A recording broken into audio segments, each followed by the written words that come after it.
السلام علیکم ورحمۃ اللہ وبرکاتہ۔ یہ دارالسلام اسٹوڈیو ہے۔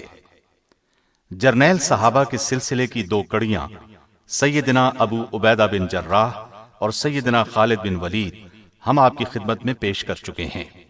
اس سلسلے کی تیسری پیشکش حاضر ہے۔ اس حصے میں ہم آپ کو اسلام کے عظیم مجاہد سیدنا سعد بن ابی وقاص کے حیرت انگیز اور چونکا دینے والے واقعات سنا رہے ہیں۔ جہاد کے میدان میں جس طرح سیدنا خالد بن ولید اور سیدنا ابو عبیدہ بن جراح نے نام پایا، اسی طرح سعد بن ابی وقاص بھی عظیم سپہ سالار کے طور پر جانے جاتے ہیں۔ اس سے بڑھ کر یہ کہ آپ عشرہ مبشرہ میں بھی شامل ہیں۔ ہمیں امید ہے آپ کو یہ ولولہ انگیز سلسلہ پسند آئے گا، تو آئیے سنتے ہیں جرنیل صحابہ حصہ سوم سیدنا سعد بن ابی وقاص رضی اللہ عنہ۔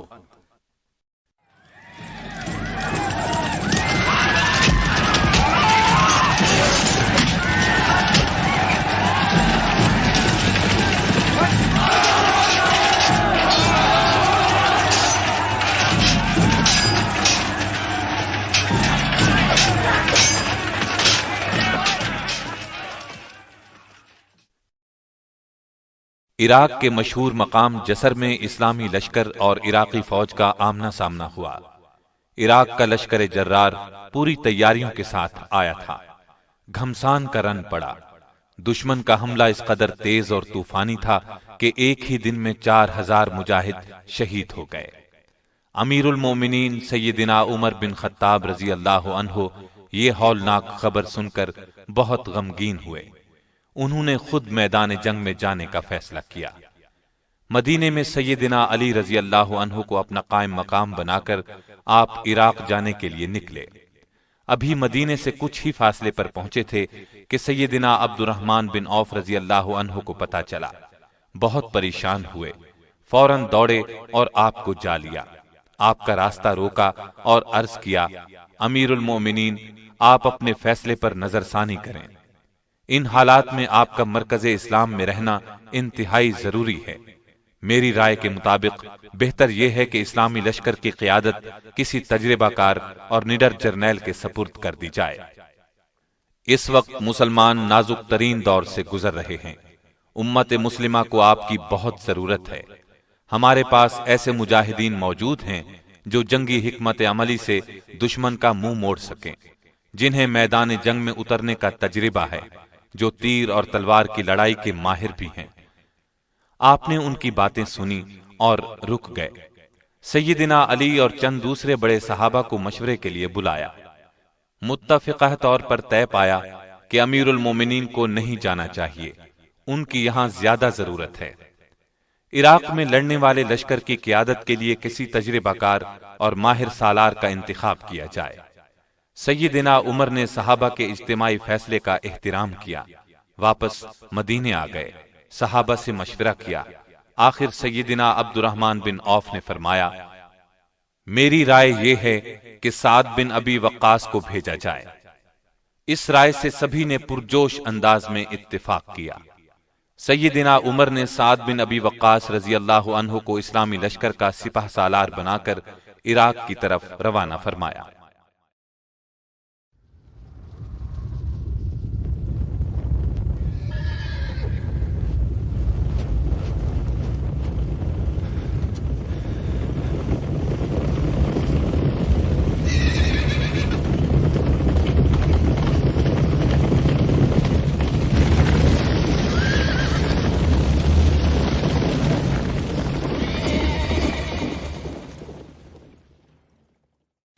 سیدنا سعد بن ابی وقاص رضی اللہ عنہ 590 اور 595 عیسوی کے درمیان پیدا ہوئے۔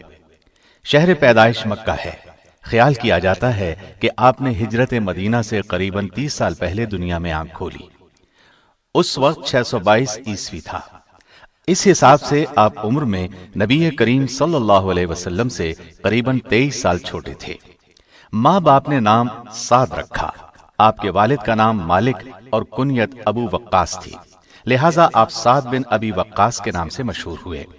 آپ کی کنیت ابو اسحاق تھی۔ آپ کے دو بیٹوں کے نام اسحاق اکبر اور اسحاق اصغر تھے۔ انہی کے نام پر کنیت تھی۔ آپ قبیلہ قریش کی ایک معزز شاخ بنو زہرہ سے تعلق رکھتے تھے۔ آپ کا سلسلہ نسب 5ویں پشت میں رسول اللہ صلی اللہ علیہ وسلم کے نسب نامے سے مل جاتا ہے۔ آپ کے والد ابو وقاص مالک نے اسلام کا زمانہ نہیں پایا۔ والدہ کا نام حمنہ تھا۔ ان کا تعلق قریش کی شاخ بنو امیہ سے تھا۔ رسول اکرم صلی اللہ علیہ وسلم سیدنا سعد کے پھوپھی زاد بھائی تھے۔ آپ کے والد چونکہ بی بی آمنہ کے چچا زاد بھائی بھی تھے، اس لیے آپ کے ماموں تھے، اور اس طرح آپ نبی کریم صلی اللہ علیہ وسلم کے ماموں زاد بھائی تھے۔ جوانی کی عمر کو پہنچنے تک آپ نے مختلف ہتھیاروں کا استعمال سیکھ لیا تھا۔ تیر بنانے کے فن میں تو آپ نے بہت مہارت حاصل کر لی تھی۔ 16-17 برس کی عمر میں ان کا شمار مکے کے بہادر، نیک اور سمجھدار نوجوانوں میں ہونے لگا تھا۔ اعلان نبوت کے پہلے 7 دنوں میں سے کسی دن آپ نے اسلام قبول کر لیا تھا۔ کہا جاتا ہے کہ جو ہی آپ کو اسلام کی دعوت دی گئی، آپ نے قبول کر لی۔ اس طرح آپ السابقون الاولون میں شمار ہوئے، یعنی سب سے پہلے ایمان لانے والوں میں سے تھے، اور ان سب سے اللہ تعالیٰ کا وعدہ جنت کا ہے۔ نبی کریم صلی اللہ علیہ وسلم نے جن 10 صحابہ رضی اللہ عنہم کا نام لے کر جنتی ہونے کی بشارت دی، آپ بھی ان میں سے ایک ہیں۔ جب آپ ایمان لائے تو عمر 17 یا 19 سال تھی۔ آپ کی والدہ کو آپ کے ایمان لانے کے بارے میں علم ہوا تو وہ سخت ناراض ہوئی۔ انہیں اپنے باپ دادا کے مذہب سے بہت پیار تھا، چنانچہ انہوں نے ان سے کہا، جب تک یہ نیا دین نہیں چھوڑو گے، میں نہ کچھ کھاؤں گی، نہ پیوں گی، اور نہ کوئی بات کروں گی۔ آپ کو اپنی والدہ سے بہت پیار تھا۔ ماں کو پریشان دیکھنا آپ کے لیے بہت بڑا امتحان تھا، لیکن وہ اس امتحان میں پورے اترے۔ ماں 3 دن تک بھوکی پیاسی رہی، آپ نے پھر بھی اس کی بات نہ مانی، سختی سے اسلام پر ڈٹے رہے۔ جب والدہ کی حالت نازک ہو گئی تو دوسرے بیٹے نے اسے پانی پلایا۔ اس موقع پر اللہ تعالیٰ کا یہ حکم نازل ہوا، ہم نے انسان کو والدین کے ساتھ اچھا سلوک کرنے کی ہدایت کی، اور اگر وہ تجھے میرے ساتھ شرک پر مجبور کریں جس کا آپ کو علم نہیں تو ان کا کہنا مت مان، تم سب کا لوٹنا میری ہی طرف ہے، پھر میں ہر اس چیز کی تمہیں خبر دوں گا جو تم کرتے تھے۔ ابتدا میں مسلمان چھپ کر عبادت کرتے تھے۔ سعد بن ابی وقاص بھی ان میں شامل تھے۔ کھلے بندوں عبادت کرنے میں خطرہ تھا، کہیں مشرکین انہیں نقصان نہ پہنچائے۔ ایک روز آپ دوسرے مسلمانوں کے ساتھ مل کر ایک ویران گھاٹی میں نماز ادا کر رہے تھے۔ چند کافر ادھر نکل آئے۔ انہوں نے پہلے تو مسلمانوں کا مذاق اڑایا، پھر انہیں مارنے پیٹنے لگے۔ سیدنا سعد اس وقت بالکل نوجوان تھے، انہیں جوش آ گیا۔ پاس ہی اونٹ کی ایک ہڈی پڑی تھی، اس کو اٹھا کر کافروں پر حملہ کر دیا۔ ایک کافر کے سر پر زور سے ہڈی لگی تو اس کا سر پھٹ گیا، دوسرے اسے ساتھ لیے بھاگ نکلے۔ کہا جاتا ہے سیدنا سعد پہلے شخص ہیں جنہوں نے اللہ کے دین کی خاطر کسی کافر کا خون بہایا۔ نبوت کے 6 سال کے آخر میں مکے کے کافروں نے فیصلہ کیا کہ جب تک ابو طالب اپنے بھتیجے کو ان کے حوالے نہیں کرے گا، اس وقت تک بنو ہاشم سے کوئی شخص کسی قسم کا تعلق نہیں رکھے گا، نہ ان سے شادی بیاہ کرے گا، نہ انہیں کھانے پینے کی کوئی چیز فروخت کرے گا، نہ کوئی اور لین دین کرے گا۔ انہوں نے یہ فیصلہ لکھ کر کعبے کے دروازے پر لگا دیا۔ ابو طالب کو پتا چلا تو نبی کریم صلی اللہ علیہ وسلم کے دشمن ابو لہب اور اس کے گھر والوں کے سوا باقی خاندان کے سب لوگوں کو شیب ابی طالب میں لے گئے۔ قریش کے خاندان بنو مطلب نے بھی ان کا ساتھ دیا۔ یہ سب لوگ نبی کریم صلی اللہ علیہ وسلم کے ساتھ 7 ہجری نبوت سے لے کر 10 ہجری نبوت تک وہاں رہے۔ یہ دور انتہائی سختیوں کا دور تھا، زبردست تکالیف کا دور تھا۔ کھانے کی کوئی چیز ان تک پہنچنے نہیں دی جاتی تھی، درختوں کے پتے تک کھانے کی نوبت آئی۔ اس پابندی میں سیدنا سعد کے خاندان بنو زہرہ پر کوئی پابندی نہیں تھی، لیکن نبی کریم صلی اللہ علیہ وسلم کا ساتھ دینے کے لیے سیدنا سعد بھی آپ کے ساتھ اس گھاٹی میں رہے۔ ان کا اپنا بیان ہے کہ ایک رات سوکھے چمڑے کا ایک ٹکڑا کہیں سے مل گیا، میں نے اسے پانی سے دھویا، آگ پر بھونا، کوٹ کر پانی میں گھولا اور ستو کی طرح پی کر پیٹ کی آگ بجھائی۔ 3 سال بعد کفار میں سے کچھ اچھے لوگوں کو ان پر رحم آ گیا، انہوں نے کعبے جا کر معاہدے کو پھاڑ ڈالا۔ یہ بھی کہا جاتا ہے کہ اس معاہدے کے کاغذ کو دیمک چاڑ گئی تھی۔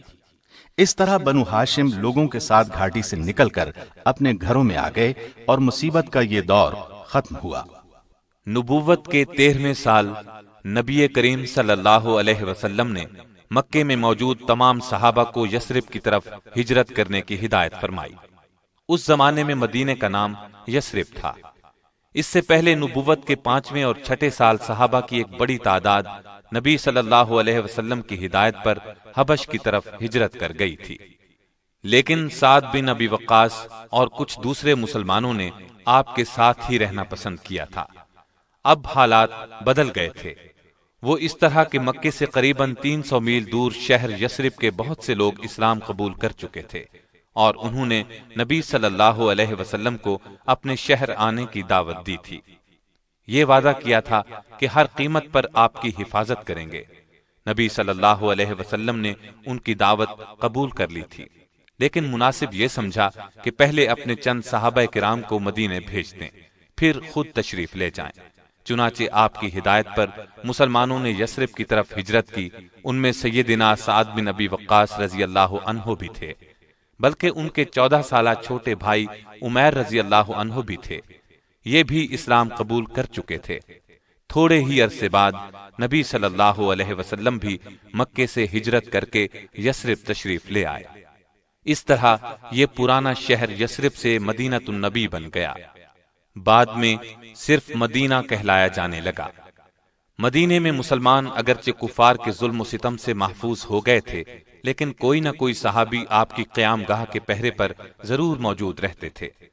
سیدنا سعد کو بھی آپ کی قیام گاہ پر پہرا دینے کی عزت نصیب ہوئی۔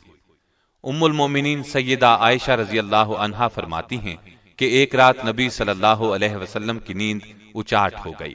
نبی صلی اللہ علیہ وسلم نے فرمایا، کاش آج کوئی نیک آدمی پہرے پر ہوتا۔ اتنے میں ہم نے ہتھیاروں کی جھنکار سنی۔ رسول اللہ صلی اللہ علیہ وسلم نے فرمایا، کون ہے؟ جواب ملا، سعد ہوں۔ آپ نے فرمایا، کس لیے آئے ہو؟ عرض کیا، دل میں خیال گزرا کوئی دشمن آپ کو نقصان پہنچانے کی کوشش نہ کرے، سو پہرا دینے کے لیے چلا آیا۔ نبی صلی اللہ علیہ وسلم نے انہیں دعا دی اور سو گئے۔ غزوہ بدر سے پہلے جو چھوٹی چھوٹی مہمات پیش آئیں، ان تمام مہمات میں سعد بن ابی وقاص شریک رہے۔ ہجرت کے دوسرے سال رمضان میں بدر کی لڑائی ہوئی۔ ہجرت کے بعد مسلمانوں اور کافروں میں یہ پہلی بڑی اور اہم لڑائی تھی۔ قریباً 1000 کافر مکے سے مسلمانوں کے خلاف لڑنے کے لیے آئے تھے۔ ان کافروں میں قریش کے بڑے بڑے بہادر شامل تھے۔ ان کے پاس ہر طرح کا ساز و سامان تھا، جبکہ مسلمان صرف 313 تھے اور بے سر و سامان تھے، لیکن یہ اللہ کے سپاہی تھے۔ سر و سامان کی انہیں کوئی پرواہ نہیں تھی، انہیں تو بس اللہ کے راستے میں جان دینے کی آرزو تھی کہ اللہ ان کے اگلے پچھلے گناہ معاف کر دے۔ اسی لیے ان بدری مجاہدین کا مرتبہ دوسرے تمام صحابہ سے بلند ہے۔ ان صحابہ میں سعد بن ابی وقاص اور ان کے چھوٹے بھائی عمیر بھی شامل تھے۔ جس وقت لڑائی پورے زوروں پر تھی، سیدنا سعد کا مقابلہ قریش کے ایک نامی بہادر سعید بن عاص سے ہو گیا۔ آپ نے سعید بن عاص پر ایسا کاری وار کیا کہ وہ فوراً ہلاک ہو گیا۔ آپ نے اس کی تلوار پر قبضہ کر لیا۔ تلوار کو لے کر نبی صلی اللہ علیہ وسلم کی خدمت میں حاضر ہوئے۔ اس وقت تک غنیمت کے مال کے بارے میں کوئی حکم نہیں ہوا تھا، چنانچہ آپ نے فرمایا، یہ تلوار جہاں سے اٹھائی ہے وہیں رکھ دو۔ سعد بن ابی وقاص نے فوراً حکم کی تعمیل کی، تلوار وہیں رکھ دی، لیکن تلوار واپس رکھنے سے وہ غمگین ہو گئے۔ اللہ کی رحمت جوش میں آئی، جلد ہی سورہ انفال نازل ہوئی۔ اس میں یہ حکم بھی تھا کہ جو مال تم نے لڑائی میں حاصل کیا ہے وہ بالکل حلال ہے۔ اس پر آپ صلی اللہ علیہ وسلم نے سعد کو بلایا اور فرمایا، جاؤ اور اپنی تلوار اٹھا لو۔ اس لڑائی میں سیدنا سعد نے کسی دوسرے کی مدد کے بغیر 2 کافروں کو قیدی بھی بنایا تھا۔ اللہ کی مدد اور مجاہدین کی بہادری کی بدولت کافروں کو بری طرح شکست ہوئی۔ ان کے 70 آدمی لڑائی میں مارے گئے۔ ان میں بڑے بڑے سردار ابو جہل، آس بن ہشام، عتبہ بن ربیعہ، شیبہ بن ربیعہ، امیہ بن خلف وغیرہ شامل تھے۔ ان کے علاوہ 70 کافروں کو قیدی بنا لیا گیا، باقی لوگ بھاگ کر واپس چلے گئے۔ بدر کی لڑائی میں مسلمانوں کے صرف 14 مجاہد شہید ہوئے، ان میں سعد کے چھوٹے بھائی عمیر بھی شامل ہیں۔ خود سیدنا سعد کا بیان ہے کہ لڑائی شروع ہونے سے پہلے میں نے عمیر کو دیکھا، ادھر ادھر چھپتا پھر رہا تھا۔ پوچھا کیا بات ہے، اس طرح چھپتے کیوں پھر رہے ہو؟ کہنے لگے بھائی جان میری عمر کم ہے، ڈرتا ہوں کہیں رسول اللہ صلی اللہ علیہ وسلم لڑائی میں حصہ لینے سے روک نہ دیں، جبکہ میری دلی تمنا ہے کہ میں اللہ کی راہ میں لڑوں، شاید اللہ مجھے شہادت کا رتبہ عطا فرما دے۔ پھر وہی ہوا جس کا ڈر تھا۔ مقابلے کے وقت رسول اللہ صلی اللہ علیہ وسلم نے انہیں دیکھا اور واپس جانے کا حکم دیا۔ عمیر رونے لگے۔ آپ کو ان کے شوق اور رونے کا حال معلوم ہوا تو نبی صلی اللہ علیہ وسلم نے انہیں اجازت دے دی۔ سیدنا سعد فرماتے ہیں اب صورتحال یہ بنی کہ عمیر کا قد چھوٹا تھا اور تلوار بڑی، پھر بھی بڑی بہادری سے لڑے اور آخرکار کافروں کے مشہور پہلوان عمرو بن عبد ود کے ہاتھوں شہادت پائی۔ اس طرح ان کی دلی تمنا پوری ہو گئی۔ آپ کو ان سے بہت محبت تھی، ان کے شہید ہونے پر بہت غمگین ہوئے، لیکن انا للہ و انا الیہ راجعون پڑھ کر خاموش ہو گئے۔ احد کی لڑائی میں کافر 3000 تھے، جبکہ نبی کریم صلی اللہ علیہ وسلم کے ساتھی 700 تھے۔ ان میں سیدنا سعد بھی تھے۔ اس لڑائی سے ایک دن پہلے سیدنا سعد رسول اللہ صلی اللہ علیہ وسلم کے ایک اور پیارے صحابی عبداللہ بن جہش رضی اللہ عنہ کے ساتھ بیٹھے تھے۔ یکا یک آپ نے ہاتھ اٹھائے اور یہ دعا کی، اے اللہ کل جب لڑائی شروع ہو تو جو شخص میرے مقابلے میں آئے وہ بڑا تنومند اور دلاور ہو اور میں تیرے راستے میں اسے قتل کروں۔ ان کی اس دعا پر عبداللہ بن جہش نے آمین کہی، پھر خود ہاتھ اٹھا کر یہ دعا مانگی، اے اللہ میرے مقابلے پر ایسا دشمن آئے جو بڑا طاقتور اور بہادر ہو، میں تیری راہ میں اس سے لڑوں یہاں تک کہ وہ مجھے قتل کر دے، میرے ناک، کان اور ہونٹ کاٹ لے۔ جب میں تجھ سے ملوں اور تو مجھ سے پوچھے تیرے ناک، کان اور ہونٹ کیوں کاٹے گئے تو میں عرض کروں اے اللہ تیرے لیے کاٹے گئے۔ دوسرے دن احد کے میدان میں جب لڑائی شروع ہوئی تو یہ دونوں بہت بے جگری سے لڑے، جس طرف بھی نکلے دشمنوں کی صفیں الٹ دیں۔ یکا یک سیدنا سعد کی نظر کافروں کے ایک نامی جنگجو پر پڑی، اس کا نام طلحہ بن ابی طلحہ تھا۔ انہوں نے تاک کر اس کے گلے میں تیر مارا، اس کی زبان کتے کی طرح باہر نکل آئی، تڑپ تڑپ کر مر گیا۔ یوں سیدنا سعد کی دعا قبول ہوئی۔ دوسری طرف عبداللہ بن جہش اس قدر جوش سے لڑے، اس قدر جمع مردی سے تلوار چلائی کہ دشمنوں کو قتل کرتے کرتے تلوار ٹوٹ گئی۔ فوراً نبی کریم صلی اللہ علیہ وسلم کی خدمت میں حاضر ہوئے۔ آپ نے انہیں کھجور کی ایک شاخ عطا کی، انہوں نے اس سے تلوار کا کام لیا، بہت دیر تک اس شاخ سے لڑتے رہے۔ آخر کافروں کے ایک نامی جنگجو ابو الحکم بن اخنس نے ان پر تلوار کا ایسا وار کیا کہ آپ شہید ہو گئے۔ کافروں نے آپ کے ناک، کان اور ہونٹ کاٹ لیے، ان کو دھاگے میں پرو دیا۔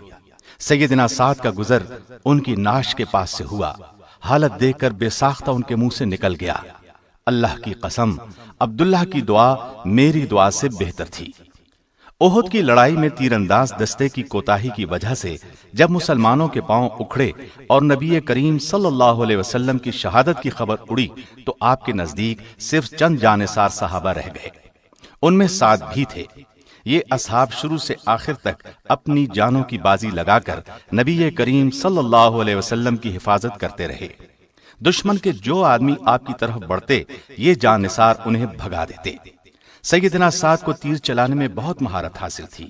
آپ نبی کریم صلی اللہ علیہ وسلم کے سامنے کھڑے ہو گئے اور تیر چلانے لگے۔ آپ صلی اللہ علیہ وسلم اپنے ترکش میں سے تیر نکال نکال کر انہیں دیتے جاتے تھے اور فرماتے جا رہے تھے، اے سعد تیر چلا، میرے ماں باپ تجھ پر قربان ہوں۔ سیدنا علی رضی اللہ عنہ فرماتے ہیں، میں نے سعد کے سوا کسی اور کے حق میں ایسے الفاظ رسول اللہ صلی اللہ علیہ وسلم کی زبان مبارک سے نہیں سنے۔ کہا جاتا ہے احد کی لڑائی میں سعد نے 1000 تیر چلائے۔ ایک کافر ابو سعد بن ابی طلحہ مسلمانوں پر بڑھ چڑھ کر حملے کر رہا تھا۔ سیدنا سعد نے اسے ایک تیر تاک کر مارا، وہ تڑپ تڑپ کر ٹھنڈا ہو گیا۔ جلد ہی مسلمانوں کو معلوم ہو گیا کہ نبی کریم صلی اللہ علیہ وسلم کی شہادت کی خبر غلط تھی، لہٰذا وہ پرجوش انداز میں پلٹ پڑے اور لڑائی کا پانسا پلٹ گیا، کافر بھاگ گئے۔ خندق کی لڑائی میں بھی سیدنا سعد شریک تھے۔ ہجرت کے 6 سال بیعت رضوان کا واقعہ پیش آیا۔ 1400 صحابہ اس بیعت میں شریک ہوئے۔ اللہ تعالیٰ نے انہیں کھلے الفاظ میں اپنے راضی ہونے کی خوشخبری دی، ان میں سعد بھی شامل تھے۔ بیعت رضوان کے بعد آپ نے خیبر، حنین، مکہ و طائف اور تبوک کی مہمات میں بھی برابر حصہ لیا۔ خیبر اور حنین کی لڑائیوں میں سیدنا سعد بہت بہادری سے لڑے۔ تبوک کی لڑائی کے بعد ذوالحجہ کا مہینہ آیا تو نبی کریم صلی اللہ علیہ وسلم نے 300 مسلمانوں کا ایک قافلہ حج کے لیے مکے روانہ فرمایا، ان میں سعد کو بھی بھیجا۔ ہجرت کے 10ویں سال نبی کریم صلی اللہ علیہ وسلم خود حج کے لیے تشریف لے گئے۔ 1 لاکھ سے زائد مسلمان آپ کے ساتھ تھے، ان میں سعد بھی تھے۔ مکہ پہنچ کر آپ بیمار ہو گئے۔ نبی کریم صلی اللہ علیہ وسلم کو ان کی بیماری کی خبر ہوئی تو عیادت کے لیے تشریف لائے۔ اس موقع پر سیدنا سعد نے رو کر کہا، اے اللہ کے رسول، میں مکے میں مر رہا ہوں، حالانکہ میں اللہ کی راہ میں اس جگہ کو ہمیشہ کے لیے چھوڑ چکا ہوں۔ نبی کریم صلی اللہ علیہ وسلم نے اپنا ہاتھ ان کی پیشانی پر رکھا، پھر ان کے چہرے اور پیٹ پر پھیرا، اس کے بعد دعا فرمائی، اے اللہ سعد کو شفا دے اور اس کی ہجرت کو پورا فرما۔ آپ جلد ہی صحت یاب ہو گئے۔ اس کے بعد آپ فرمایا کرتے تھے کہ رسول اللہ صلی اللہ علیہ وسلم کے ہاتھ مبارک کی ٹھنڈک میں آج تک اپنے جگر میں محسوس کرتا ہوں۔ حجۃ الوداع کے بعد سیدنا سعد رسول اللہ صلی اللہ علیہ وسلم کے ساتھ واپس مدینے آ گئے۔ قریباً 3 ماہ گزرے تھے کہ نبی کریم صلی اللہ علیہ وسلم اس دنیا سے رخصت ہو کر اپنے اللہ کے پاس چلے گئے۔ دوسرے صحابہ کی طرح یہ صدمہ آپ کے لیے بھی زندگی کا سب سے بڑا صدمہ تھا۔ نبی کریم صلی اللہ علیہ وسلم کے بعد ابو بکر رضی اللہ عنہ خلیفہ بنے۔ آپ سیدنا سعد کے مرتبے سے اچھی طرح واقف تھے، چنانچہ آپ نے انہیں نجد میں آباد مشہور قبیلے حوازن کا عامل مقرر کر دیا۔ آپ جب تک وہاں رہے اپنے فرائض نہایت عمدہ طریقے سے انجام دیتے رہے۔ ایران اور روم اس زمانے میں عرب کی 2 پڑوسی سلطنتیں تھیں، دونوں بڑی اور طاقتور تھیں۔ بنو شیبان عرب اور ایران کی سرحدوں کے قریب آباد تھے۔ ایران کی حکومت انہیں اپنے ماتحت خیال کرتی تھی، ان پر آئے دن ظلم ڈھاتی تھی۔ سیدنا مثنی بن حارثہ رضی اللہ عنہ نے اپنے قبیلے بنو شیبان اور کچھ دوسرے عرب قبیلوں کو ساتھ ملا کر ظالم ایرانیوں کے خلاف جہاد شروع کر دیا۔ وہ کسی نہ کسی ایرانی علاقے پر چھاپا مار کر واپس آ جاتے۔ ان کی خواہش تھی کہ ایران پر باقاعدہ حملہ کیا جائے، لیکن اسلامی حکومت کی مدد کے بغیر ایران جیسی طاقتور سلطنت پر حملہ ممکن نہیں تھا۔ چنانچہ جب سیدنا ابو بکر رضی اللہ عنہ اندرونی بغاوتوں پر قابو پا چکے تو مثنی نے ان کی خدمت میں پہنچ کر مدد کی درخواست کی۔ ابو بکر نے ان سے وعدہ کیا کہ بہت جلد مدد بھیجیں گے۔ اس طرح مثنی خوش خوش واپس چلے گئے۔ ان کے جانے کے بعد ابو بکر رضی اللہ عنہ نے خالد بن ولید رضی اللہ عنہ کو حکم بھیجا کہ اپنا لشکر لے کر فوراً عراق روانہ ہو جائیں اور مثنی کے ساتھ مل کر ایران کے ظالم مجوسیوں کے خلاف جہاد کریں۔ سیدنا خالد بن ولید اس وقت باغیوں کو شکست دے کر یمامہ میں مقیم تھے۔ ابو بکر کا حکم ملتے ہی خالد بن ولید 2000 مجاہدین کے ساتھ عراق کی طرف روانہ ہو گئے۔ راستے میں اور مجاہدین بھی ان کے لشکر میں شامل ہونے لگے۔ اس طرح ان کے لشکر کی تعداد 10,000 تک پہنچ گئی۔ عراق کی سرحد پر پہنچے تو سیدنا مثنی بھی 8,000 مجاہدین کے ساتھ ان سے آ ملے۔ اب اسلامی لشکر طوفان کی طرح عراق میں داخل ہوا۔ ایرانیوں نے جگہ جگہ مسلمانوں کا مقابلہ کیا۔ لیکن مسلمان انہیں شکست پر شکست دیتے آگے بڑھتے چلے گئے، یہاں تک کہ ہیرا کا مشہور شہر فتح ہو گیا۔ اس کے بعد کچھ اور شہر فتح کر کے سیدنا خالد آگے بڑھنے کا ارادہ کر رہے تھے کہ ابو بکر نے خالد بن ولید کو اپنی نصف فوج کے ساتھ عراق سے شام پہنچنے کا حکم دیا۔ وہاں مسلمانوں کو رومیوں کے ایک بڑے لشکر کا سامنا تھا۔ سیدنا خالد کے شام جانے کے بعد ایرانیوں نے آپس میں تمام جھگڑے ختم کر دیے اور سب نے مل کر شہر براز کو اپنا بادشاہ چن لیا۔ شہر براز ایک بڑا لشکر مسنہ رضی اللہ عنہ کے لشکر کے مقابلے میں لے آیا۔ اس لشکر کو بھی سیدنا مسنہ نے شکست دی۔ اس کے بعد 3 بادشاہ باری باری ایران کے تخت پر بیٹھے، لیکن ان میں سے کوئی بھی حکومت نہ چلا سکا۔ آخر ایرانیوں نے ایک شہزادی پوران دخت کو شاہی تخت پر بٹھا کر اپنی ملکہ بنا لیا۔ پوران دخت نے ایران کے ایک مشہور پہلوان رستم کو اپنا وزیر اعظم اور سپہ سالار بنایا۔ رستم نے مسلمانوں کو عراق سے نکالنے کے لیے زبردست جنگی تیاریاں کی اور ایرانیوں میں ایک نیا جوش بھر دیا۔ سیدنا مسنہ نے جب یہ دیکھا کہ ایرانیوں کے مقابلے میں ان کی فوج بہت تھوڑی ہے اور سامان بھی حد درجے کم ہے، تو وہ مدد کے لیے چند مجاہدین کے ساتھ مدینے کی طرف روانہ ہو گئے۔ جس دن یہ مدینے پہنچے اس وقت ابو بکر رضی اللہ عنہ شدید بیمار تھے اور سیدنا عمر رضی اللہ عنہ کے بارے میں وصیت فرما چکے تھے کہ ان کے بعد وہ خلیفہ ہوں گے۔ انہوں نے مسنہ رضی اللہ عنہ کے آنے کی خبر سن کر اپنے پاس بلایا، عراق کے تمام حالات سنے، پھر سیدنا عمر کو بلایا، انہیں ان الفاظ میں وصیت کی: اے عمر، میرا دم دن کو نکلے تو رات کو، اور رات کو نکلے تو صبح ہونے سے پہلے مسلمانوں کو مسنہ کی مدد کے لیے تیار کرنا۔ پھر اپنے کفن وغیرہ کے بارے میں کچھ وصیت کی اور آخر 22 جمادی الاخر 13 ہجری کو وفات پا گئے۔ انا للہ و انا الیہ راجعون۔ حضرت ابو بکر صدیق رضی اللہ عنہ کے بعد سیدنا عمر رضی اللہ عنہ نے سب سے پہلا کام یہ کیا کہ مسلمانوں کو جمع کیا، انہیں عراق کے حالات بتائے۔ مسلمان جہاد کے لیے تیار ہو گئے تو آپ نے مسنہ کو واپس بھیج دیا اور انہیں ہدایت کی کہ وہ اپنا لشکر ہیرا سے پیچھے ہٹا کر عرب کی سرحد کے قریب لے آئیں اور امدادی لشکر کے پہنچنے کا انتظار کریں۔ پھر آپ نے عراق کے لیے ایک لشکر تیار فرمایا۔ ابو عبیدہ کو اس لشکر کا سپہ سالار بنا کر عراق جانے کا حکم دیا۔ ابو عبیدہ صحابی نہیں تھے لیکن بہت دلیر اور نڈر تھے۔ یہ مدینے سے کوچ کر کے بہت جلد مسنہ سے جا ملے۔ ادھر ایران کے وزیر اعظم رستم نے 2 بڑے لشکر مسلمانوں کے مقابلے کے لیے روانہ کیے۔ ابو عبیدہ نے ان دونوں کو نمارق اور کسکر کی لڑائیوں میں شکست دی۔ پھر آگے بڑھ کر باکیشیا کے مقام پر ایک ایرانی جرنیل جالینوس کو شکست دی اور شہر پر قبضہ کر لیا۔ رستم کو ان شکستوں کی خبر ملی تو اس نے ایک تجربہ کار جرنیل بہمن کو ایک لشکر جرار اور 20 جنگی ہاتھیوں کے ساتھ روانہ کیا۔ اس لڑائی میں ہاتھیوں نے تباہی مچا دی۔ ابو عبیدہ، ان کے ایک بھائی اور بہت سے دوسرے مسلمان ہاتھیوں کا مقابلہ کرتے ہوئے شہید ہو گئے۔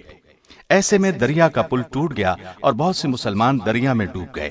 مسنہ نے اس مشکل وقت میں بہت دلیری دکھائی اور اپنی باقی ماندہ فوج نرغے سے نکال لائے۔ اس لڑائی میں 9000 فوج میں سے 6000 شہید ہو گئے۔ یہ لڑائی جسر یعنی پل کی لڑائی کے نام سے مشہور ہے۔ سیدنا عمر کو جسر کی لڑائی میں مسلمانوں کی شکست کی خبر ملی تو انہیں بہت دکھ ہوا۔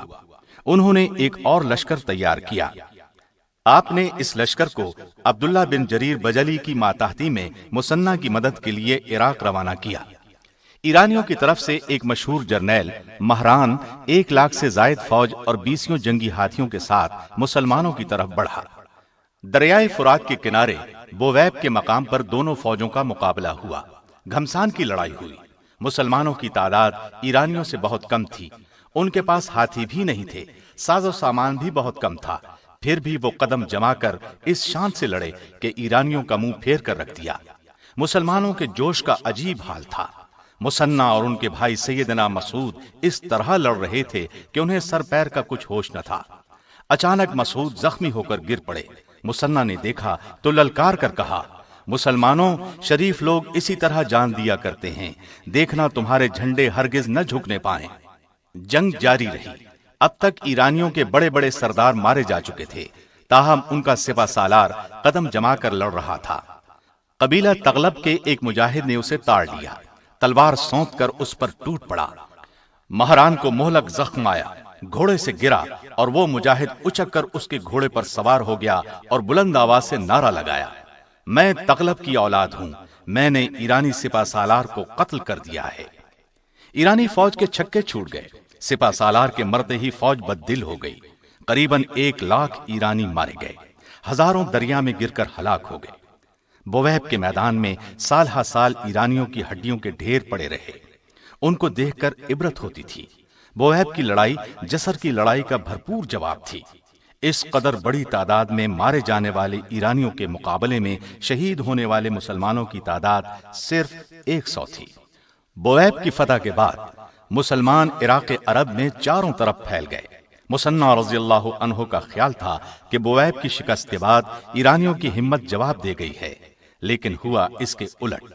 اس شکست نے ان میں آگ سی لگا دی۔ ایران کے ایک سرے سے لے کر دوسرے سرے تک ان میں اتفاق ہو گیا اور وہ مسلمانوں کو عراق سے نکالنے کے لیے زور شور سے تیاریاں کرنے لگے۔ ایرانی امیروں اور وزیروں نے ملکہ پوران دخت کو تخت سے اتار دیا اور ایک ایرانی شہزادے یزدگرد کو تخت پر بٹھا دیا۔ اس کے بادشاہ بنتے ہی ایرانیوں میں گویا نئی جان پڑ گئی۔ وہ سب مسلمانوں کے خلاف اٹھ کھڑے ہوئے۔ جن علاقوں پر مسلمانوں نے قبضہ کر لیا تھا وہاں بھی بغاوت کے شعلے بھڑک اٹھے۔ مسلمان چاروں طرف سے خطرات میں گھر گئے۔ سیدنا مصنع رضی اللہ عنہ نے ان حالات کی اطلاع امیر المومنین کو دی۔ انہوں نے حکم بھیجا اپنی فوج کو سمیٹ کر عرب کی سرحد کی طرف ہٹ آئیں۔ انہوں نے اس حکم کی تعمیل کی، تمام فوجی دستوں کو جمع کر کے عرب کی سرحد کے قریب ذوقار کے مقام پر ڈیرے ڈال دیے اور سیدنا عمر کے نئے حکم کا انتظار کرنے لگے۔ ادھر امیر المومنین سیدنا عمر نے سارے عرب میں منادی کرا دی کہ لوگ ایرانیوں کے خلاف جہاد کے لیے تیار ہو جائیں اور مدینے پہنچے۔ اس اعلان کے ساتھ ہی ہر طرف سے مجاہدین آنے لگے۔ اس طرح 1,000 کا لشکر تیار ہو گیا۔ سیدنا سعد بن ابی وقاص رضی اللہ عنہ ان دنوں نجد میں قبیلہ حوازن کے عامل تھے۔ آپ نے وہاں سے 3,000 مجاہد بھیجے۔ امیر المومنین مسلمانوں میں اتنا جوش دیکھ کر بہت خوش ہوئے۔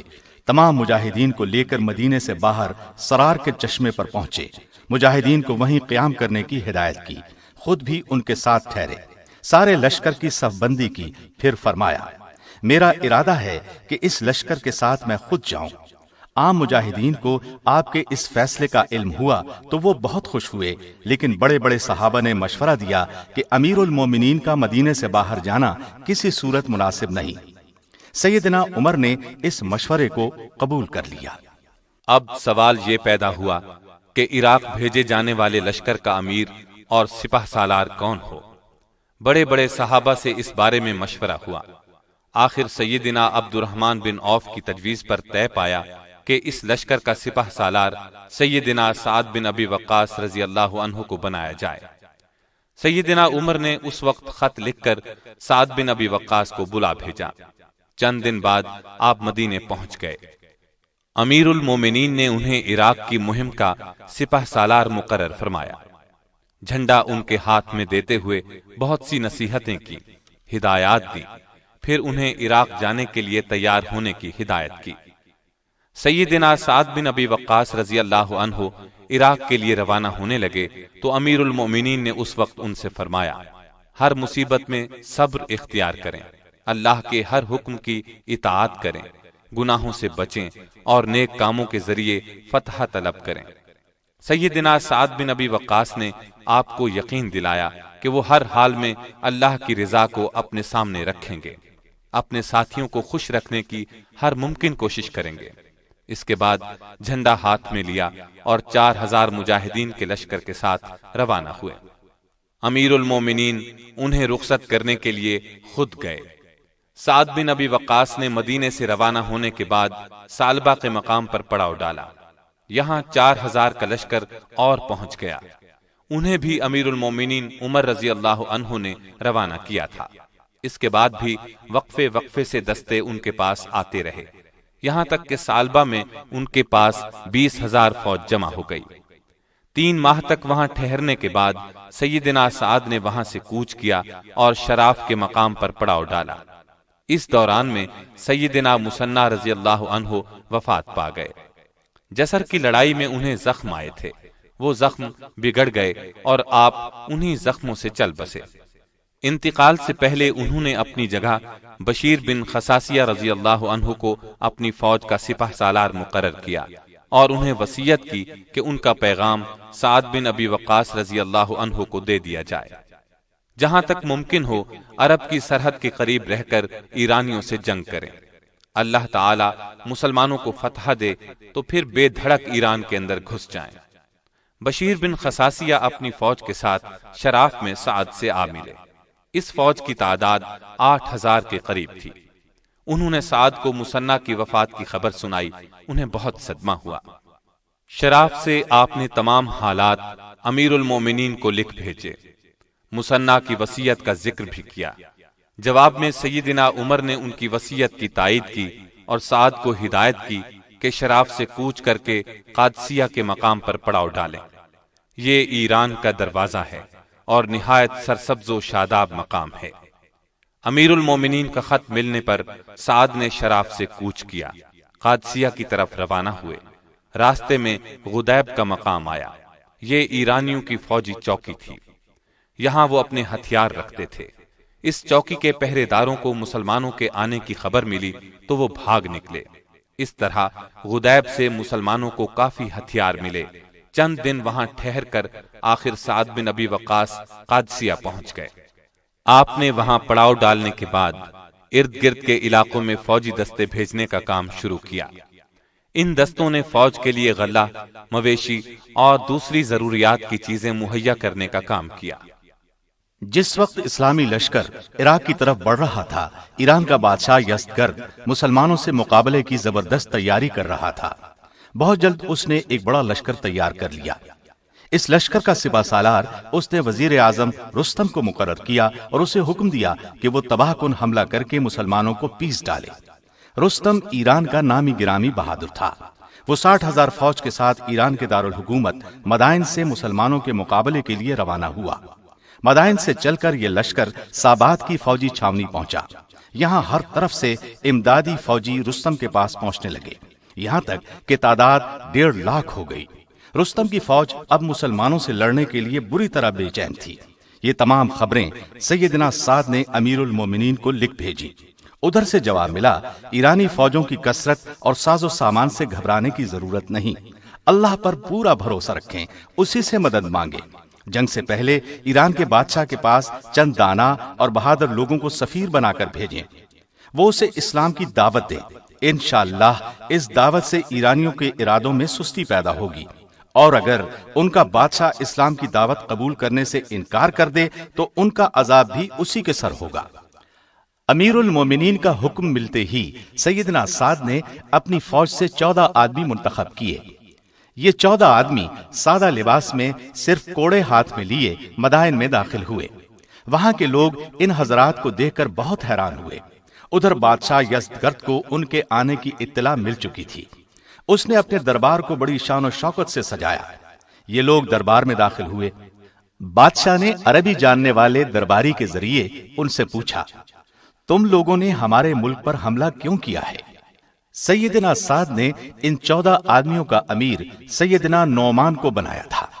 انہوں نے بادشاہ کی بات کا جواب دیا، اے بادشاہ، ہم دنیا جہاں کی برائیوں میں مبتلا تھے، اللہ نے ہم پر رحم کیا، ہماری طرف اپنا رسول بھیجا، اس نے ہمیں برے کاموں سے روکا، نیک کاموں کی ہدایت کی، بتوں کی پوجا چھوڑ کر ایک اللہ کی عبادت کرنے کا حکم دیا، اس کے بدلے میں دنیا اور آخرت کی کامیابی کی خبر دی۔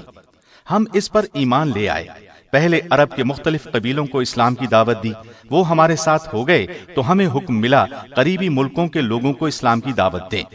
ہمارا مقصد لوٹ مار کرنا نہیں، اگر تم کسی کو اللہ کا شریک نہ بناؤ، ایک اللہ کو معبود مانو، سچے رسول پر ایمان لے آؤ تو ہمارا تمہارا کوئی جھگڑا نہیں، ہم صرف اللہ کی کتاب قرآن مجید تمہارے درمیان چھوڑ کر چلے جائیں گے۔ اگر یہ منظور نہیں تو تمہیں جزیہ دینا ہوگا۔ اس پر بھی راضی نہیں تو تلوار ہمارے تمہارے درمیان فیصلہ کرے گی، جزیہ دینے کی صورت میں ہم تمہاری حفاظت کریں گے۔ یزدگرد کو یہ جواب سن کر بہت غصہ آیا۔ اس نے گرجدار آواز میں کہا، تم سانپ اور چھپلیاں کھانے والے بھوکے ننگے لوگ ہمارے ملک کو لوٹنا چاہتے ہو۔ اب وقت آ گیا ہے کہ تمہیں سزا دی جائے اور دھکے دے کر اس ملک سے نکال دیا جائے۔ تمہارے لیے میں زیادہ سے زیادہ یہ کر سکتا ہوں کہ تمہارے اونٹوں پر غلہ اور چھوارے لدوا دوں اور عرب پر ایسا حاکم مقرر کر دوں جو تمہارا خیال رکھے۔ اس کے علاوہ تم کچھ اور چاہتے ہو تو پھر تمہیں ذلت کی موت ملے گی۔ ان 14 سفیروں میں قیس بن زرارہ بھی شامل تھے۔ چند قدم آگے بڑھے اور بادشاہ سے بولے، اے بادشاہ، ہم عرب کے شریف لوگ ہیں، تمہاری نفرت بھری باتیں اس قابل نہیں کہ تمہیں جواب دیا جائے۔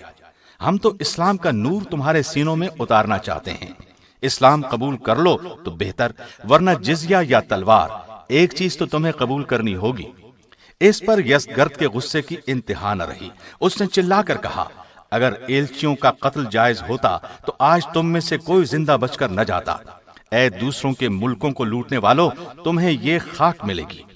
یہ کہہ کر اس نے بہت سی خاک دھول منگوا کر مسلمانوں کے آگے پھینک دی۔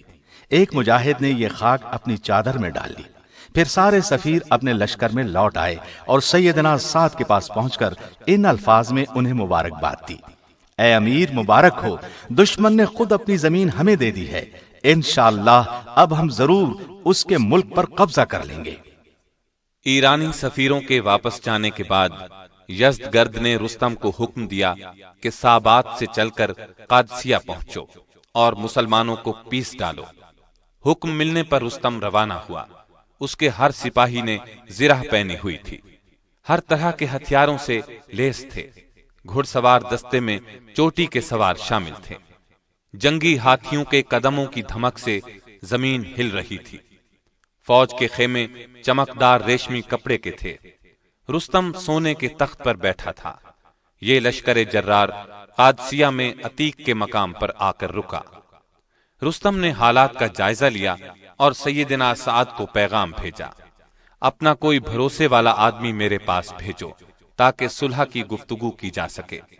آپ نے اس کی خواہش پر 3 یا 4 بار اپنے ایلچی رستم کے پاس بھیجے، لیکن کوئی بات نہ بن سکی۔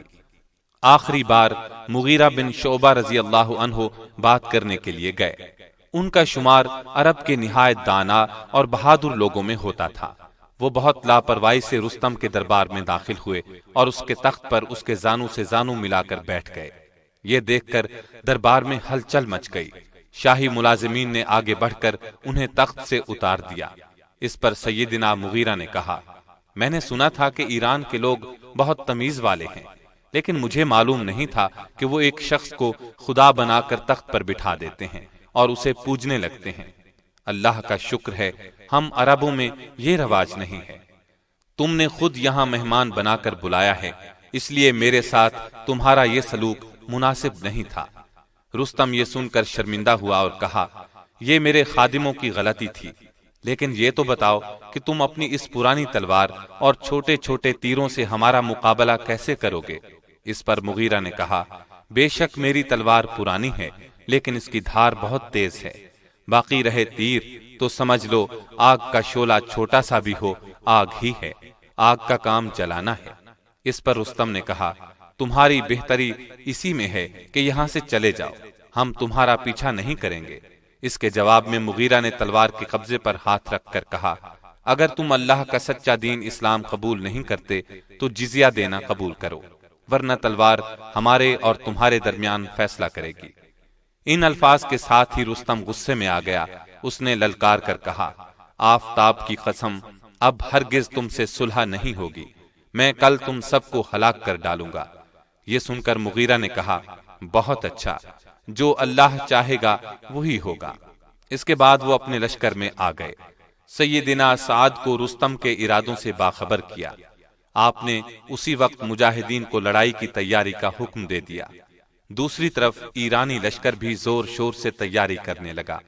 اب سیدنا سعد کو رستم نے پیغام بھیجا کہ تم دریا پار کر کے اس طرف آؤ گے یا ہم ادھر آئیں۔ آپ رضی اللہ عنہ نے کہلا بھیجا کہ تم اس طرف آؤ۔ اس وقت دریا میں پانی کم تھا۔ رستم نے اپنی فوج کو حکم دیا کہ اس پر ایک پل بناؤ۔ فوج نے راتوں رات نہایت مضبوط پل تیار کر دیا۔ دوسرے دن رستم نے بڑی شان اور شوکت کے ساتھ دریا پار کیا، اپنی صف بندی کی، ہاتھیوں کی قطار کھڑی کی۔ ایرانی لشکر کی تعداد 2 لاکھ کے قریب تھی، جبکہ اسلامی لشکر 30,000 سے کچھ زیادہ تھا۔ مسلمانوں کے جوش کا یہ عالم تھا کہ وہ اپنی صفوں سے نکلے پڑ رہے تھے۔ ایسے میں سیدنا سعد بیمار ہو گئے۔ ان کی بیماری کچھ ایسی تھی کہ گھوڑے پر نہیں بیٹھ سکتے تھے اور نہ آسانی سے چل پھر سکتے تھے۔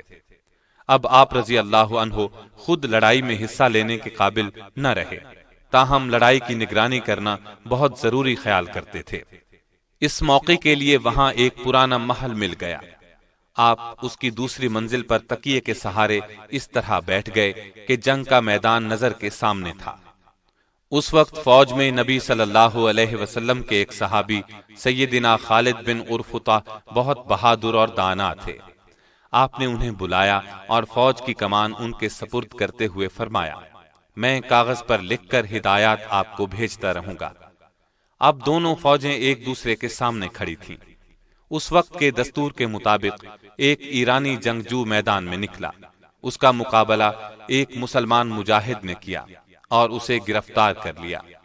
دوسرا ایرانی جنگجو اپنے مقابلے میں آنے والے مسلمان کا مقابلہ نہ کر سکا اور میدان سے بھاگ نکلا۔ تیسرا ایرانی بہادر اپنے مقابلے میں آنے والے مسلمان کے ہاتھوں مارا گیا۔ اب عام لڑائی شروع ہوئی۔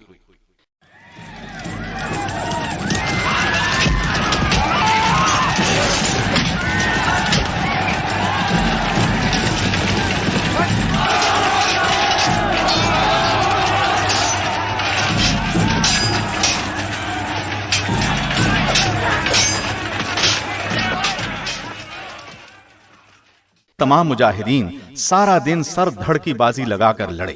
رات ہوئی تو دونوں لشکر اپنے اپنے پڑاؤ میں چلے گئے۔ قادسیہ کی لڑائی کے پہلے دن 600 کے قریب مسلمان شہید ہوئے، جبکہ مارے جانے والے ایرانیوں کی تعداد کئی ہزار تھی۔ دوسرے دن لڑائی شروع ہوئی تو مشہور بہادر قعقاع بن عمرو تمیمی 1000 مجاہدین کے ساتھ قادسیہ پہنچ گئے۔ انہیں ابو عبیدہ نے شام کے محاذ سے امدادی فوج کے طور پر بھیجا تھا، لیکن اس امدادی فوج کے آنے پر بھی ایرانیوں کا حملہ نہ روکا جا سکا، ان کے آگے بند نہ باندھا جا سکا، کیونکہ ان کی تعداد بہت زیادہ تھی، وہ پورے جوش سے لڑ رہے تھے۔ ایسے میں جب ایرانی شدید دباؤ ڈال رہے تھے، ایک نقاب پوش شاہ سوار گھوڑا دوڑاتا میدان جنگ میں داخل ہوا۔ وہ دشمن کی صفوں پر اس طرح بجلی بن کر گرا کہ ان کی صفیں درہم برہم ہو گئیں۔ یہ سوار دراصل ابو محجن ثقفی رضی اللہ عنہ تھے۔ کچھ دن پہلے ان سے شراب پینے کی غلطی ہو گئی تھی، اس پر انہیں ایک جزیرے پر قید کروا دیا گیا تھا۔ لیکن جب انہوں نے قادسیہ کی لڑائی کے بارے میں سنا تو یہ وہاں سے کسی نہ کسی طریقے سے نکل آئے، لیکن سیدنا سعد نے انہیں پھر گرفتار کر لیا اور جس محل کی اوپر والی منزل پر بیٹھ کر آپ جنگ کی نگرانی کر رہے تھے، اس قلعے میں انہیں بیڑیاں پہنا کر ڈال دیا گیا۔ جب قادسیہ کی لڑائی کے پہلے روز انہوں نے تلوار کے ٹکرانے کی آوازیں سنی تو یہ بری طرح بے چین ہو گئے اور پکار کر سیدنا سعد سے درخواست کی کہ انہیں کھلی جنگ کی اجازت دی جائے، لیکن آپ نے انہیں اجازت نہ دی۔ دوسرے دن لڑائی پھر شروع ہوئی، یہ پھر بے چین ہو گئے۔ قید خانے کی کھڑکی سے مسلمانوں کو مشکل میں دیکھا تو اور بھی جوش میں پڑ گئے۔ عجب حالت تھی، کبھی اپنے ہونٹوں کو کاٹتے تھے، کبھی ہاتھ ملتے تھے۔ ان کی یہ حالت اور آوازیں سیدنا سعد بن ابی وقاص رضی اللہ عنہ کی بیوی سلمہ رضی اللہ عنہا کے علم میں آئی۔ یہ ان کے نزدیک گئیں اور انہوں نے بڑی عاجزی سے درخواست کی کہ بہن، اللہ کے لیے میری بیڑیاں کھول دیں، ایک گھوڑا ہتھیاروں سمیت مجھے دے دیں، پھر دیکھیں کہ میں دشمن کے مقابلے میں کیا کرتا ہوں۔ زندہ رہا تو آ کر بیڑیاں پہن لوں گا۔ سلمہ نے سیدنا سعد کے خوف سے ان کی بات ماننے سے انکار کر دیا۔ اس پر وہ شدید مایوسی کے عالم میں اپنی کوٹری میں دردناک شعر پڑھنے لگے۔ ان اشعار کا مطلب یہ تھا کہ اس سے بڑھ کر کیا غم ہوگا کہ سوار نیزے لے کر لڑ رہے ہیں اور میں زنجیروں میں جکڑا ہوا ہوں، کھڑا ہونا چاہتا ہوں تو زنجیریں اٹھنے نہیں دیتی اور دروازے اس طرح بند کر دیے جاتے ہیں کہ پکارنے والا پکارتے پکارتے تھک جاتا ہے، کسی کو میرا خیال نہیں، اور میں نے اللہ سے عہد کیا ہے اور میں اس عہد کو نہیں توڑوں گا۔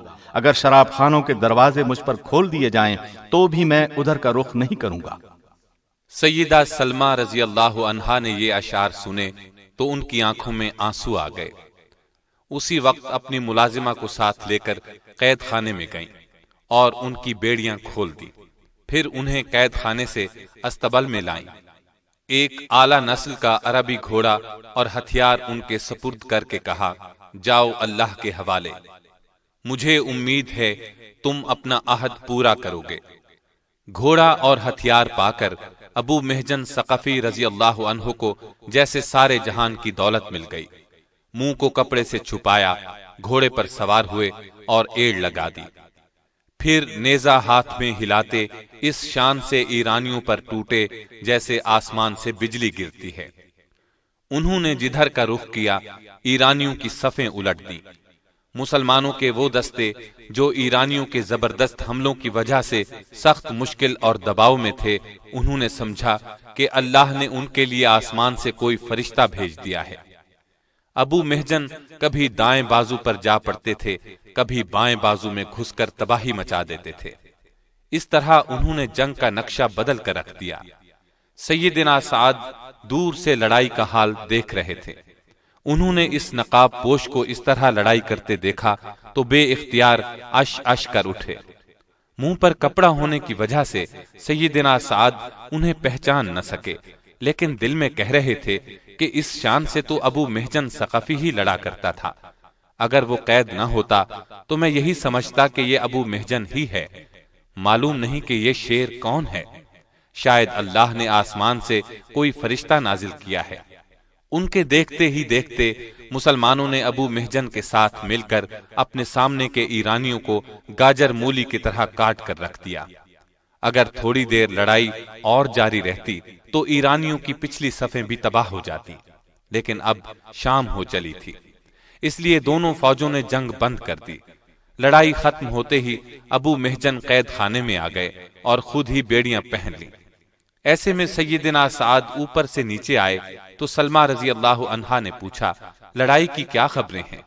انہوں نے جواب میں فرمایا، ہم دشمنوں سے لڑ رہے تھے، مسلمان بہت دباؤ میں تھے، ایرانیوں کا دباؤ بڑھتا جا رہا تھا، ایسے میں اللہ تعالیٰ نے ایک شاہ سوار کو بھیج دیا۔ وہ اس قدر بے جگری سے لڑا، ایسی سرفروشی دکھائی کہ ایرانیوں کے منہ پھر کر رہ گئے۔ اگر میں نے ابو محجن کو قید خانے میں نہ ڈالا ہوتا تو یہی خیال کرتا کہ وہ ابو محجن ہے، کیونکہ اس شاہ سوار کے لڑنے کا طریقہ بالکل ابو محجن جیسا تھا۔ اس پر سلمہ رضی اللہ عنہا نے کہا، اے امیر، وہ ابو محجن ہی تھے۔ سعد یہ سن کر حیران ہوئے اور بولے، یہ کیسے ہو سکتا ہے؟ انہیں تو میں نے بیڑیاں پہنائی ہوئی ہیں۔ اب سلمہ نے ساری بات تفصیل سے سنائی۔ سیدنا سعد سن کر بہت متاثر ہوئے، ان کی آنکھوں میں آنسو آ گئے۔ آپ نے فرمایا، جو شخص مسلمانوں پر اس طرح قربان ہوتا ہو، اللہ کی قسم میں اسے قید میں نہیں رکھ سکتا۔ یہ کہہ کر آپ اسی وقت ابو محجن کے پاس گئے، ان کی بیڑیاں کھول ڈالیں اور محبت بھرے انداز میں گلے سے لگا لیا۔ ابو محجن بھی سچے مسلمان تھے۔ انہوں نے جذبات سے لبریز آواز میں کہا، اے امیر، شراب پیتے وقت میں سزا سے نہ ڈرا، لیکن اب اللہ کا خوف کرتے ہوئے عہد کرتا ہوں کہ آئندہ کبھی شراب کو ہاتھ نہیں لگاؤں گا۔ چنانچہ ابو محجن نے اپنا عہد پورا کر دکھایا، پھر زندگی بھر شراب کو ہاتھ نہیں لگایا۔ ابو محجن طائف کے رہنے والے تھے، قبیلہ بنو ثقیف سے تعلق رکھتے تھے۔ 9 ہجری میں رسول اللہ صلی اللہ علیہ وسلم کی خدمت میں حاضر ہوئے اور اسلام قبول کیا۔ ان کے لڑنے کا انداز ایسا تھا کہ ہزاروں میں پہچانے جاتے تھے۔ قادسیہ کی لڑائی کے علاوہ کئی دوسری لڑائیوں میں اس طرح جان توڑ کر لڑے کہ لوگ آج تک ان کی بہادری کی مثالیں دیتے ہیں۔ تیسرے دن لڑائی پھر شروع ہوئی، دونوں فوجیں پھر پوری قوت سے ٹکرائیں۔ سیدنا سعد نے ٹھان لی تھی کہ آج ضرور لڑائی کا فیصلہ کر کے رہیں گے۔ لڑائی شروع ہونے سے پہلے آپ کی ہدایت کے مطابق چند دستے میدان جنگ سے دور چلے گئے۔ ان میں سے ایک ایک دستہ تھوڑی تھوڑی دیر بعد تکبیر کے نعرے لگاتا میدان جنگ میں داخل ہوتا۔ اس سے ایرانی یہ سمجھنے پر مجبور ہو گئے کہ مسلمانوں کو مسلسل کمک پہنچ رہی ہے۔ اس احساس نے ان کے حوصلے پست کر دیے۔ اب شام ہو چکی تھی، لیکن سیدنا سعد لڑائی کا فیصلہ آج ہی چاہتے تھے۔ آپ نے خالد بن عرفطہ رضی اللہ عنہ کو حکم بھیجا کہ اپنے لشکر کی صفوں کو نئے سرے سے ترتیب دیں، اور جب میں تکبیر کا تیسرا نعرہ بلند کروں تو دشمن پر پوری طاقت سے ٹوٹ پڑنا۔ سیدنا خالد نے صفوں کو اس طرح ترتیب دیا کہ تیسرا نعرہ لگتے ہی دشمن پر کاری ضرب لگا سکیں۔ جنگی ہاتھیوں کو بھگا دینے کی وجہ سے مجاہدین کے حوصلے بلند ہو چکے تھے۔ وہ دشمن پر بھرپور وار کرنے کے لیے بری طرح بے چین تھے۔ ابھی سعد نے پہلا ہی نعرہ لگایا تھا کہ سیدنا قعقاع اپنے ساتھیوں کے ساتھ دشمن پر ٹوٹ پڑے۔ ان کا جوش دیکھ کر سیدنا سعد نے کہا، اے اللہ، قعقاع کو معاف کرنا۔ ایسا انہوں نے اس لیے کہا کہ ان کا حکم یہ تھا کہ تیسرے نعرے پر حملہ کرنا اور ان کی مدد کرنا۔ ان مجاہدوں کو حملہ کرتے دیکھ کر دوسرے قبیلے بھی تیسرے نعرے کا انتظار نہ کر سکے، انہوں نے بھی حملہ کر دیا۔ بہت دیر تک زبردست لڑائی ہوتی رہی، لیکن فیصلہ نہ ہو سکا۔ آخر سیدنا قعقاع رضی اللہ عنہ نے اپنے قبیلے کے ساتھ ایک اور زوردار ترین حملہ کیا۔ اس حملے نے ایرانیوں کے پاؤں اکھاڑ دیے، وہ بدحواس ہو کر پیچھے ہٹے۔ ایسے میں مسلمان لڑتے لڑتے رستم تک پہنچ گئے۔ وہ اپنے تخت پر بیٹھا لڑائی کا نظارہ کر رہا تھا۔ مسلمانوں کو اپنی طرف آتے دیکھ کر وہ بھی اٹھ کھڑا ہوا، اپنے دستے کے ساتھ ان پر حملہ آور ہوا، جان توڑ کر لڑا، اور مجاہدین جان کی بازی لگا چکے تھے، لہٰذا رستم اور اس کے دستے کی کچھ پیش نہ گئی۔ مجاہدین نے آن کی آن میں محافظ دستے کا صفایا کر دیا۔ رستم سخت زخمی ہو کر بھاگا۔ ایک پرجوش مجاہد بلال بن علقمہ نے ان کا پیچھا جان توڑ کر کیا۔ رستم نے قریبی نہر میں چھلانگ لگا دی۔ بلال بن علقمہ کب اس کا پیچھا چھوڑنے والے تھے، انہوں نے بھی چھلانگ لگا دی اور اس کی ٹانگ پکڑ لی۔ ٹانگ سے پکڑتے ہی انہوں نے اسے گھسیٹ لیا اور سر کاٹ ڈالا۔ پھر خود اس کے تخت پر چڑھ کر بلند آواز سے پکارا، مسلمانوں، میں نے رستم کو قتل کر دیا ہے، یہ دیکھو میں اس کے تخت پر بیٹھا ہوں اور وہ ادھر مردہ پڑا ہے۔ اس آواز کی گونج پورے میدان میں سنائی دی۔ ایرانیوں کے پتے پانی ہو گئے، بدحواس ہو کر بھاگے۔ مسلمانوں نے ان کا تعاقب کیا اور انہیں اپنی تلواروں پر رکھ لیا، گاجر مولی کی طرح انہیں کاٹنے لگے۔ ان گنت ایرانی بھاگتے ہوئے مارے گئے۔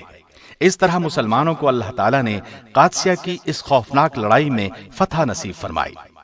اس جنگ میں قریباً 30,000 ایرانی مارے گئے، 8,000 کے قریب مسلمان شہید ہوئے۔ مسلمانوں کو بے شمار مال غنیمت ہاتھ لگا۔ یہ لڑائی 14 ہجری 635 عیسوی کو شروع ہوئی۔ فتح کے بعد سیدنا سعد 2 ماہ تک قادسیہ ہی میں ٹھہرے رہے۔ بے شمار لوگ مسلمانوں کے حسن سلوک اور اسلام کی تعلیمات سے متاثر ہو کر اسلام لے آئے۔ قادسیہ میں 2 ماہ آرام کرنے کے بعد سیدنا سعد آگے بڑھے، شہر بابل اور کوسہ فتح کیے۔ سیدنا عمر رضی اللہ عنہ نے سیدنا سعد رضی اللہ عنہ کو عراق عرب کا گورنر مقرر کر دیا۔ آپ نے پورے علاقے کا اس قدر عمدہ انتظام کیا کہ ہر طرف امن و امان کا دور دورہ ہو گیا۔ اس طرح انہوں نے ثابت کر دیا کہ وہ ایک بہترین سپہ سالار ہی نہیں، ایک قابل ترین گورنر بھی ہیں۔ آپ نے ایک نیا شہر کوفہ نامی بھی بسایا، وہاں ایک عالی شان مسجد بھی بنوائی۔ کوفہ آباد ہو گیا تو امیر المومنین نے سیدنا سعد کو کوفے کا گورنر مقرر کر دیا۔ یہاں بھی آپ نے بہترین انتظام کیا۔ ایک مدت تک گورنری کا فریضہ انجام دینے کے بعد آپ کو واپس بلا لیا گیا۔ آپ مدینے آ گئے۔ سیدنا عمر پر حملہ ہوا اور آپ کو اپنے بچنے کی امید نہ رہی تو آپ نے جن 6 صحابہ کے نام تجویز فرمائے ان میں سیدنا سعد کا نام بھی تھا، لیکن انہوں نے خود ہی یہ فرما دیا تھا کہ خلافت کے مسئلے میں ان کے نام پر غور نہ کیا جائے۔ سیدنا عمر نے ایک وصیت یہ کی تھی کہ اگر سعد خلیفہ نہ بنے تو ان سے حکومت کے کاروبار میں مدد لی جائے۔ چنانچہ سیدنا عثمان رضی اللہ عنہ نے خلیفہ منتخب ہونے پر آپ کو دوبارہ کوفے کا گورنر مقرر کر دیا۔ 26 ہجری تک آپ گورنر رہے۔ اس کے بعد آپ ملکی سیاست سے الگ ہو گئے اور عقیق کی وادی میں آ گئے۔ عقیق کی وادی میں ان کی اپنی جاگیر تھی۔ یہ جاگیر انہیں رسول اللہ صلی اللہ علیہ وسلم نے عطا فرمائی تھی۔ عقیق کی وادی مدینے سے 10 میل کے فاصلے پر تھی۔ یہ ایک سرسبز اور شاداب جگہ تھی۔ یہاں انہوں نے اپنی زندگی کے آخری 30 سال خاموشی میں بسر کیے۔ آپ اسی حالت میں اپنی زندگی کا یہ حصہ بسر کرتے رہے۔ بڑھاپے کی وجہ سے روز بروز کمزور ہوتے چلے گئے اور آخری ایام میں تو ان کی نظر بھی جواب دے گئی، بستر سے اٹھنا مشکل ہو گیا۔ آخر 55 ہجری میں ان کا آخری وقت آ گیا۔ وفات سے پہلے آپ نے یہ وصیت کی: بدر کی لڑائی میں نے اونی کپڑے پہن رکھے تھے، مجھے ان میں لپیٹ کر دفن کرنا، قبر پر کچی اینٹیں لگانا، اس کے بعد آخری سانس لیا اور مالک سے جا ملے۔ انا للہ و انا الیہ راجعون۔ وفات کے بعد جنازہ مدینہ منورہ لایا گیا۔ لوگ جنازے میں شرکت کے لیے امٹ پڑے، ہر آنکھ آنسو بہا رہی تھی۔ اس وقت سیدہ عائشہ رضی اللہ عنہا اور سیدہ ام سلمہ رضی اللہ عنہا حیات تھی۔ آپ کی وفات کی خبر سن کر رونے لگیں۔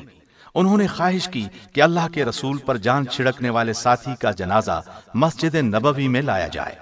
بعض لوگوں نے اعتراض کیا کہ مسجد میں جنازہ لانا ٹھیک نہیں۔ تب حضرت عائشہ رضی اللہ عنہا نے فرمایا، رسول اللہ صلی اللہ علیہ وسلم نے اپنے ایک ساتھی سہیل بن بیضاء کی نماز جنازہ مسجد میں پڑھی تھی، اس پر جنازہ لایا گیا۔ سیدہ عائشہ اور سیدہ ام سلمہ نے اپنے حجرے میں نماز جنازہ ادا فرمائی۔ یہ حجرے مسجد کے ساتھ ہی بنے ہوئے تھے۔ آپ کا قد چھوٹا، سر بڑا، جسم گٹھا ہوا تھا۔ آپ نے مختلف اوقات میں کئی شادیاں کی، ان سے 18 لڑکے اور 17 لڑکیاں پیدا ہوئیں۔ بچپن ہی میں تیر اور کمانے بنانے کا ہنر سیکھ لیا تھا۔ ہجرت سے پہلے ہی ان کی روزی کمانے کا ذریعہ تھا۔ آپ نے اس فن میں کمال حاصل کیا۔ لوگ دور دور سے ان کے تیر اور کمانے خریدنے کے لیے آتے، پھر لڑائیوں میں مال غنیمت ملنے لگا۔ عقیق میں نبی کریم صلی اللہ علیہ وسلم نے آپ کو زمین عطا فرمائی۔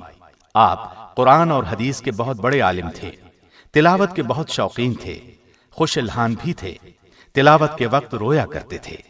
نبی کریم صلی اللہ علیہ وسلم کی خدمت میں رہنے کا کافی موقع ملا۔ امت کو آپ نے 215 احادیث پہنچائیں۔ سیدنا عمر رضی اللہ عنہ کو آپ پر بہت اعتماد تھا۔ فرمایا کرتے تھے کہ جب تم ساتھ سے رسول کریم صلی اللہ علیہ وسلم کی کوئی حدیث سنو تو پھر کسی دوسرے سے پوچھنے کی ضرورت نہیں۔ لوگ ان سے دین کے مسائل پوچھا کرتے تھے، اللہ سے بہت ڈرتے تھے، اکثر رات کا زیادہ حصہ عبادت میں گزارتے، کثرت سے روزے رکھتے، نماز کے لیے کھڑے ہوتے تو جسم کانپنے لگتا اور چہرے کا رنگ تبدیل ہو جاتا۔ تہجد کی نماز کے بہت پابند تھے، اکثر یہ دعا مانگتے، الہی میرے گناہوں کو بخش دے اور مجھے اپنی مخلوق کی خدمت کرنے کی توفیق دے۔ حضرت سعد بن ابی وقاص رمضان میں تو عبادت کی حد کر دیتے، اگرچہ جوانی ہی میں مسلمان ہو گئے تھے، لیکن اسلام سے پہلے کے دن یاد آتے تو آنکھوں میں آنسو آ جاتے۔ کئی حج کیے، آخر عمر میں تو صرف عبادت کے ہو کر رہ گئے تھے۔ آپ کو نبی صلی اللہ علیہ وسلم سے بہت محبت تھی، ہر وقت نبی صلی اللہ علیہ وسلم پر جان قربان کرنے کے لیے تیار رہا کرتے۔ اس طرح آپ صلی اللہ علیہ وسلم کو بھی ان سے بہت محبت تھی۔ ننھیالی رشتے کی وجہ سے بعض اوقات رسول اللہ انہیں اپنا ماموں فرماتے۔ ایک دن سعد آپ صلی اللہ علیہ وسلم کی خدمت میں آئے تو آپ نے فرمایا، یہ میرے ماموں ہیں، چاہیے کہ ہر ایک شخص اپنے ماموں کی تعظیم کرے۔ آپ نے ان کے بارے میں یہ دعا فرمائی، الہی اس کی دعا قبول فرمایا کر اور اس کی تیر اندازی درست رہے۔ اس دعا کی بدولت حضرت سعد بن ابی وقاص ایک ایسے صحابی کے طور پر مشہور ہو گئے جن کی دعا قبول ہوتی تھی، اس لیے لوگ ان سے ہمیشہ خیر و برکت کی دعا کراتے تھے، ان کی بد دعا سے ڈرا کرتے تھے۔ نبی صلی اللہ علیہ وسلم سعد بن ابی وقاص کی سفارش دوسروں کے حق میں قبول کر لیا کرتے تھے۔ آپ نہایت پاکیزہ اخلاق کے مالک تھے، آپ میں دینی غیرت بہت تھی، پرہیزگاری میں اپنی مثال آپ تھے۔ تمام زندگی کوئی ایسا لقمہ نہیں کھایا جس کے حلال یا پاک ہونے میں شبہ ہوتا۔ غیبت سے خود کو بچاتے تھے، اپنے سامنے دوسرے کو کسی کی غیبت نہ کرنے دیتے تھے۔ اکثر بازار میں گشت لگاتے، دکانداروں کو پورا تولنے کی ہدایت فرماتے۔ آپ کو کسی سرکاری عہدے کا کوئی لالچ نہیں تھا، نہ دنیا کی دولت سمیٹنے کی کوئی فکر تھی، قناعت پسند تھے۔ آپ میں شجاعت اور دلیری کی صفات کے ساتھ بے خوفی نمایاں تھی۔ آپ بہت نرم دل تھے، کسی کو تکلیف میں نہیں دیکھ سکتے تھے۔ دعا مانگتے وقت آنکھوں میں آنسو آ جاتے۔ زندگی بہت سادہ تھی، سادہ غذا اور سادہ لباس سے کام چلاتے تھے، لیکن بڑے دریا دل تھے۔ سوال کرنے والے کو خالی ہاتھ نہیں لوٹاتے تھے، غریبوں کو اپنے دسترخوان پر بٹھا کر کھلاتے تھے، مساجد اور مدرسوں کی تعمیر میں اپنے پاس سے بڑی بڑی رقمیں دیتے تھے۔ یہ عظیم جرنیل سب سے پہلے اسلام لانے والوں اور عشرۂ مبشرہ میں شامل ہیں۔ دنیا میں ہی انہیں جنت کی خوشخبری زبان نبوت صلی اللہ علیہ وسلم سے ملی۔ آپ بدری صحابی بھی ہیں اور صلح حدیبیہ کے موقع پر بیعت رضوان میں بھی شریک تھے۔ اللہ تعالیٰ ان پر بے شمار رحمتیں نازل فرمائے، آمین۔ محترم سامعین، ابھی آپ دارالسلام اسٹوڈیو سے جرنیل صحابہ کا تیسرا حصہ سیدنا سعد بن ابی وقاص رضی اللہ عنہ سن رہے تھے۔ دارالسلام اسٹوڈیو دارالسلام پبلشرز اینڈ ڈسٹریبیوٹرز کا ایک حصہ ہے جو اسلامی کتب کی اشاعت کا بین الاقوامی ادارہ ہے، جس کا ہیڈ آفس سعودی عرب کے دارالحکومت ریاض میں واقع ہے۔ پاکستان میں اس کا ایڈریس نوٹ کر لیں: دارالسلام اسٹوڈیو، 50 لوور مال، نزد ایم اے او کالج، لاہور۔